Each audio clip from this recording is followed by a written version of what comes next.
And the first time you're getting a chance to see some of the action here.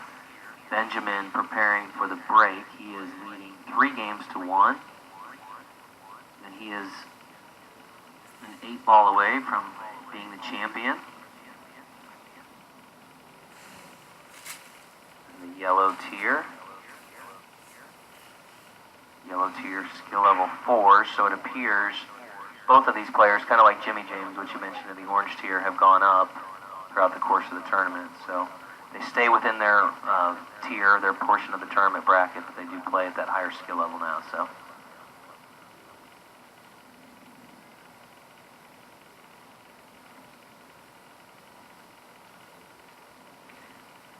Well, they determine it by inputting. I'm answering Steve Hughes here. They determine it.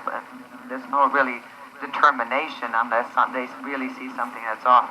There are spotters to keep the tournament fair for everyone, but mostly it's that the scores just get input, and just like on league night, you can go up, you can go down, depending on your play, and obviously the ones that keep advancing several matches after match after match in this tournament, chances are you're going to go up if you're playing really well. Right. Well, especially if you started at the, kind of the upper level of a certain skill level. Absolutely. Within league play, you'll have sometimes players kind of teeter back and forth. Same thing in August when you have the teams. All scores are input, updated, score sheets are printed.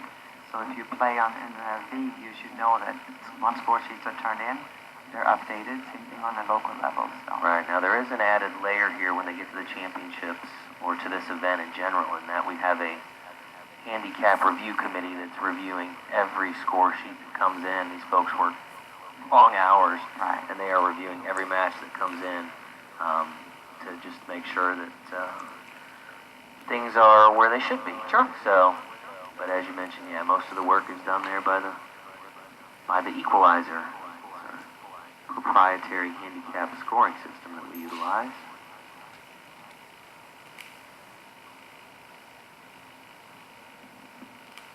One of those algorithms that it uses.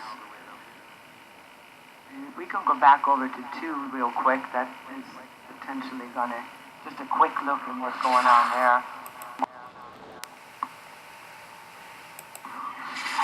Worldwide, Ava operates the Coastal Carolina APA down in South Carolina with her husband, Midge, daughter, Nikki, and son-in-law, Toby.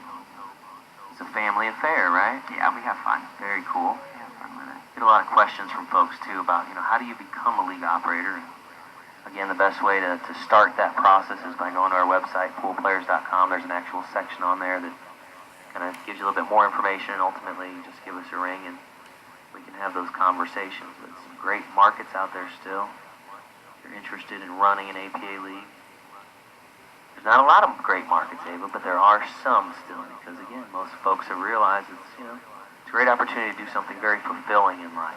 They love pool that you enjoy doing. If you love to be out with your friends, if you love playing pool, and you don't have a situation where you want to open up a pool room or it's a great fun thing to do. Right. A lot of work, but very enjoyable as well. All right, so good safety, good thought there by Matthew Sutherland, playing kind of a hit and stick safety. And that is, again, the worst thing that happens to you is when you have 1 ball left on the table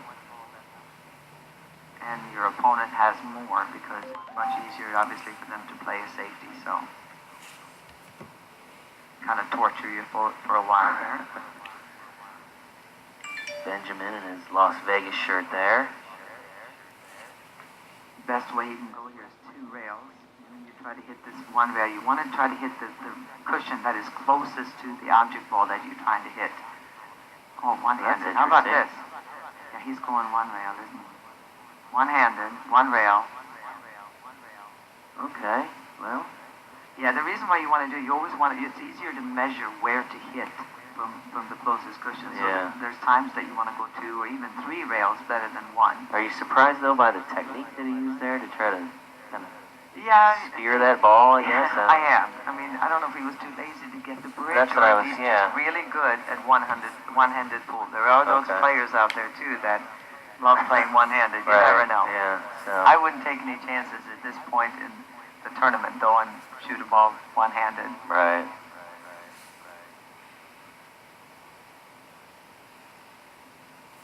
Somebody's asking about illegal team names in Vegas, and I would encourage you to also go to our website, poolplayers.com. There's actually a section of team names that you can review to see if a team name might potentially not be allowed. And it is a rather extensive list. We've got some very creative members out there with some very funny names, but again,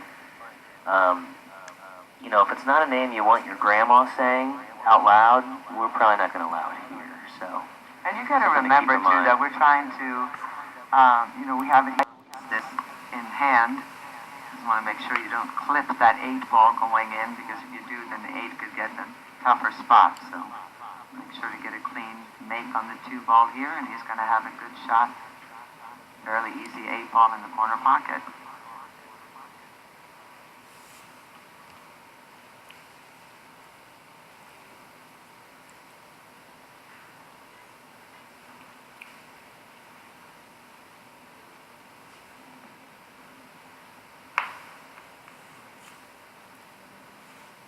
Matthew trying to get back in this game.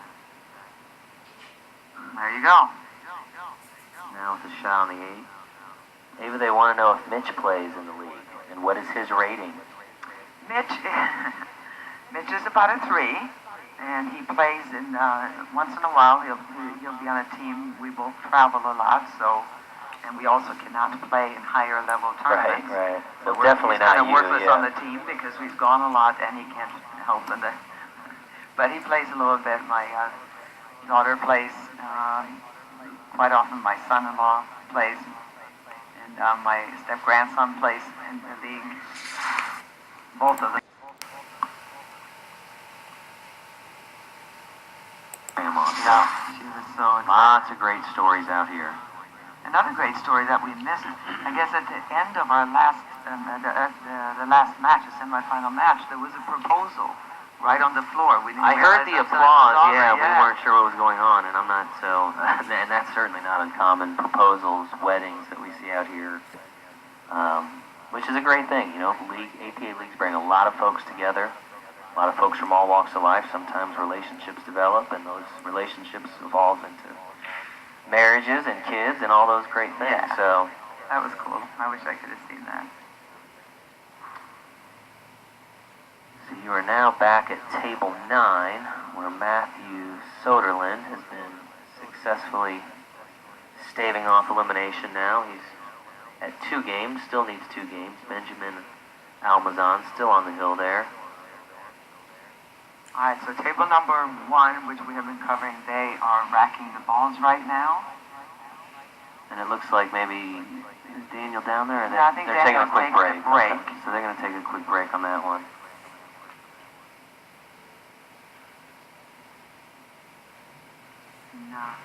So Benjamin is at the table here shooting the solids. Benjamin is on the hill, as you can see, so all Matthew can do now is hope to get to the table at some point, and I think he's going to get his wish. In a tricky little spot there.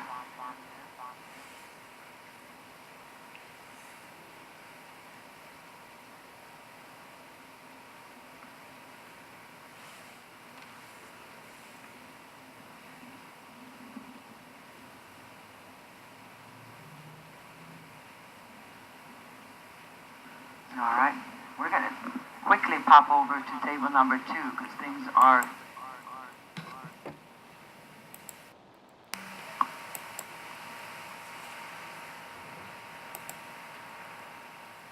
village boy. To bring you this coverage, particularly when we get into the 9-ball and 8-ball finals and semifinals, because we have so many matches underway at the same time. So they have done an outstanding job throughout the week, and really appreciate all their hard work.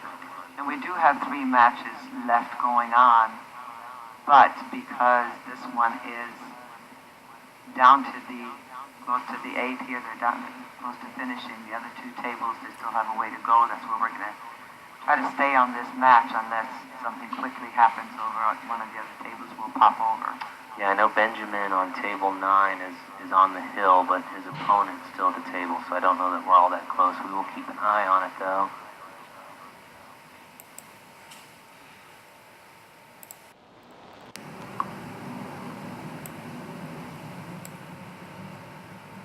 Nine is on the hill, but his opponent's still at the table, so I don't know that we're all that close. We will keep an eye on it, though.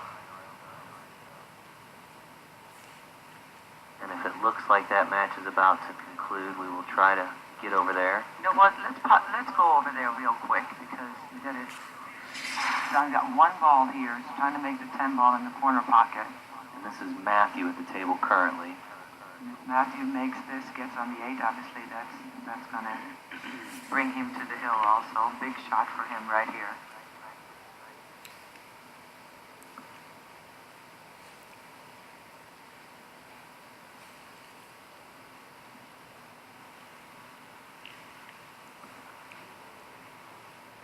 And this is the yellow tier, which is typically your skill level 4s, but as we mentioned earlier, both of these players at some point throughout the event, with the success they were having, did go up in skill level.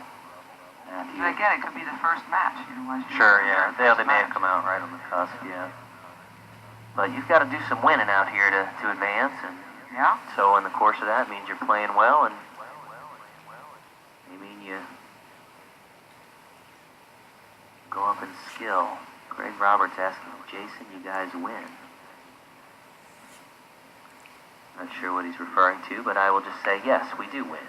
All right, we're panicking a little bit here because we've got this table and on table number 2, James is also on the 8, but we're going to see where we can see who gets down to shoot first. And naturally, they shoot at the same time, so we'll have to let you know what goes on. There's one. Jimmy James. Jimmy, nope. Can't get it to and go. Back to the other one. Good job. Good job, Steve. We covered both. Soderlund. Nice job. Can't get his 8 ball to fall, and that will bring Benjamin back to the table. Benjamin is the player on the hill here, so.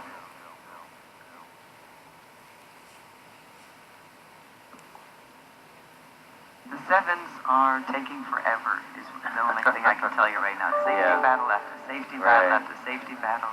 And they're just working out the tricky. They're early in the rack right now with a lot of issues on it, so we're definitely going to stay on these tables. Yeah. I'm thinking we're going to have plenty of time to see the 7s. Yeah, it's still the early in conclusion that of these match. matches. These guys are being very deliberate, as you might expect from 2 skill level 7s in a high leverage match. This is Benjamin Almazan here. And now it's about cue ball control, and it's for Benjamin to give this to Matthew. It's his table.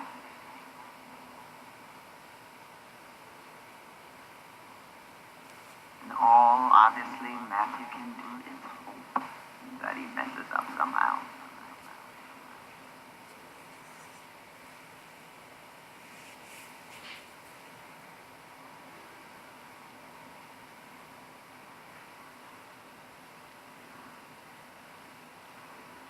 The 5 ball to fall.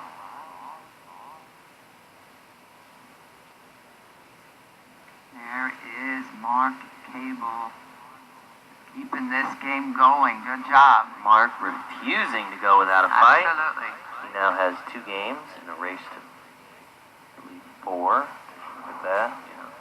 Mark needing 4 games, Jimmy 5.